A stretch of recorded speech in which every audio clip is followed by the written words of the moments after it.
iluminación no es un vacío nulo de contenidos, pero se requiere llegar al vacío de todo filtro y condicionamiento para vivirla. En ella, el amor y la compasión permean todo acto. La iluminación tampoco implica un abandono de la vida o del cuerpo. Al contrario, la realidad es vida efervescente y pura, repleta de vivencias y contenidos. En la iluminación se está en el mundo, pero no se es del mundo. Se está para compartir y colaborar, porque en la iluminación, la única motivación con respecto a los demás es ayudarlos a llegar a ella. Que todos nos iluminemos en esta vida y que lleguemos a la realidad. Capítulo 9. La doctrina budista del vacío a la luz de la psicofisiología contemporánea. Para el budista, el entendimiento del vacío es un requisito indispensable para el logro de la iluminación. Esta última acontece cuando el buscador se pone en contacto con la realidad tal cual es y reconoce su naturaleza verdadera. La doctrina del vacío afirma que nada existe en forma absoluta, independiente y permanentemente, y que la dificultad para liberarse de las ataduras de la vida condicionada consiste en la ignorancia acerca de la realidad y su confusión con la ilusión que tenemos acerca de ella. En otras palabras, al percibir, vemos el mundo como constituido por objetos que parecen estar separados unos de los otros y con independencia unos de los otros. Cuando nos vemos a nosotros mismos lo hacemos en forma similar, consideramos que poseemos un yo con existencia independiente, permanente y absoluto. De la misma forma que cosificamos a los objetos, nos solidificamos a nosotros mismos y esta percepción errónea es la causa de nuestra permanencia en un estado de falta de libertad y ausencia de sabiduría.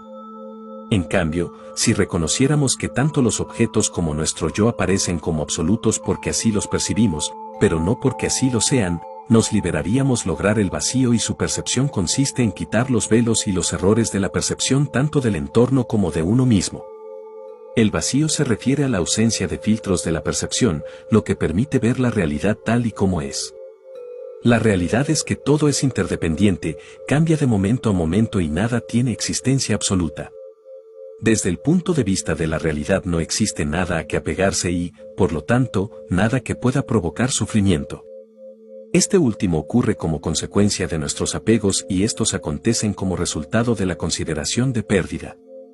Sufrimos cuando sentimos que nuestro yo está en peligro de ser dañado o destruido, porque consideramos que nuestro yo tiene existencia inherente y es sujeto a la muerte.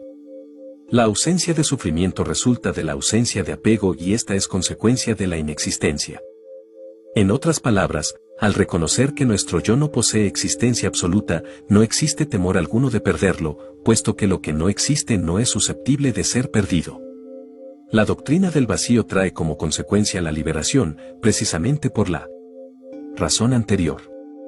Sabiendo que todo está vacío de existencia absoluta, que todo cambia y que todo es interdependiente, no puede existir apego, ni temor de destrucción, ni muerte, puesto que no puede morir aquello que nunca ha nacido. Si la doctrina del vacío es verdadera, nuestro funcionamiento psicofisiológico debe ser congruente con ella. En este capítulo haré una revisión del conocimiento psicofisiológico contemporáneo, a fin de analizar hasta dónde lo que sabemos de la psicofisiología de la percepción apoya o contradice la doctrina budista del vacío. La estructura del espacio. Para poder entender la psicofisiología de la percepción, es necesario analizar la forma en la cual está organizada la información en el espacio. Por ello, iniciaré mi argumentación con una descripción acerca de la estructura del espacio. Desde el punto de vista de la física moderna, lo que denominamos espacio posee diversos grados de organización, desde un nivel de espacio vacío hasta un espacio lleno de objetos.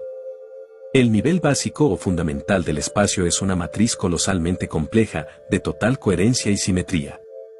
Esta matriz es una especie de celosía o enrejado, en la cual cada uno de sus puntos concentra la información del resto. En un espacio así no existen ni objetos ni partículas, el tiempo no transcurre y hay ausencia de fuerzas gravitacionales.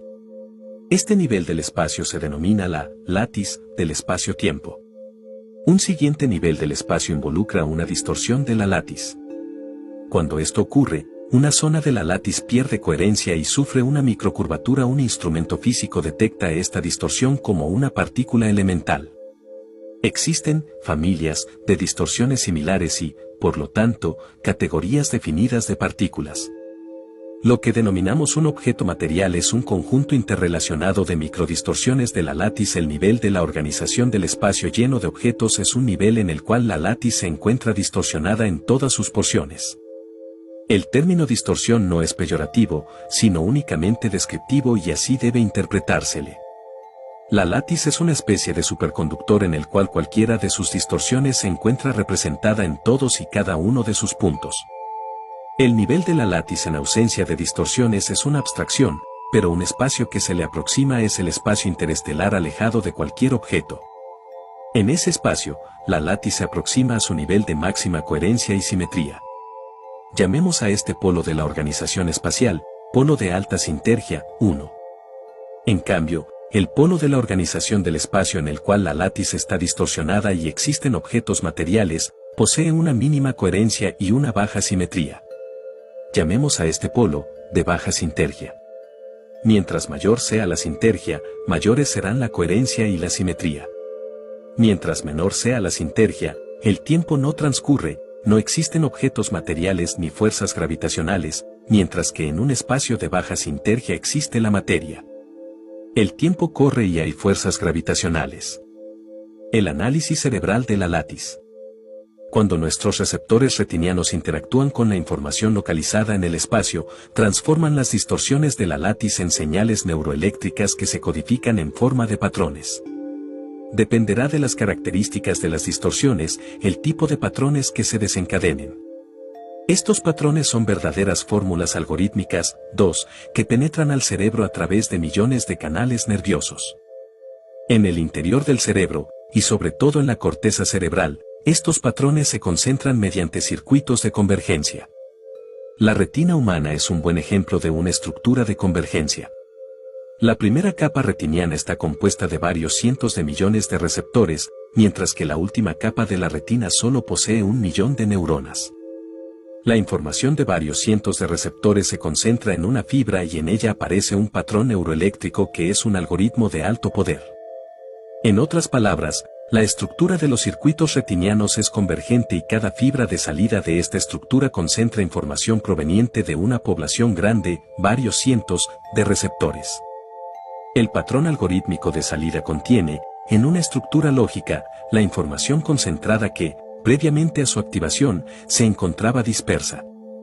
En la corteza cerebral, los procesos de concentración informacional y de neuroalgoritmización aumentan su poder, de tal forma que una pequeña población de células nerviosas concentra en un patrón neuroalgorítmico la información de miles de millones de neuronas. Mediante este procedimiento funcional se unifica la información. La percepción de objetos. Cuando una zona distorsionada de la látice es codificada por el cerebro, este activa patrones neuroalgorítmicos, que concentran información en su estructura y la unifican. Vemos un objeto como un sólido independiente y separado de los demás, porque lo que verdaderamente percibimos es el neuroalgoritmo interno unificado y no la distorsión de la látice. En el proceso de neuroalgoritmización, no solamente interviene la información que proviene de las distorsiones de la látice, sino también nuestras memorias y pasadas experiencias. En otras palabras, todo neuroalgoritmo es una mezcla de la información proveniente de la látice, sumada a la información interna. Al ver un objeto vemos en él toda esta información concentrada y mezclada. Desde este punto de vista, la doctrina budista del vacío es totalmente congruente con la forma psicofisiológica en la que funciona la percepción. Solamente un funcionamiento neuroalgorítmico libre de memorias y añadidos nos daría la visión de la realidad tal cual es. Un objeto aparece como un sólido porque en nuestra percepción transformamos la unidad neuroalgorítmica en una cosa sólida. La neuroalgoritmización del yo. Exactamente lo mismo sucede con la percepción de nosotros mismos. Se puede conjeturar que, al igual que con la unificación neuroalgorítmica de un objeto, en la que millones de activaciones celulares se concentran en un patrón convergente, el yo surja de una concentración unificada de toda la información del cerebro. En otros términos, se puede suponer la existencia de un neuroalgoritmo final, que represente la actividad de todo el sistema cerebral y la concentre en un patrón algorítmico de altísimo poder. Esta unificación neuroalgorítmica se percibiría como el yo con todas las características de independencia, separatividad y carácter absoluto que le asignamos a cualquier objeto material. De esa forma, El yo también se percibe como una cosa incambiable y absoluta.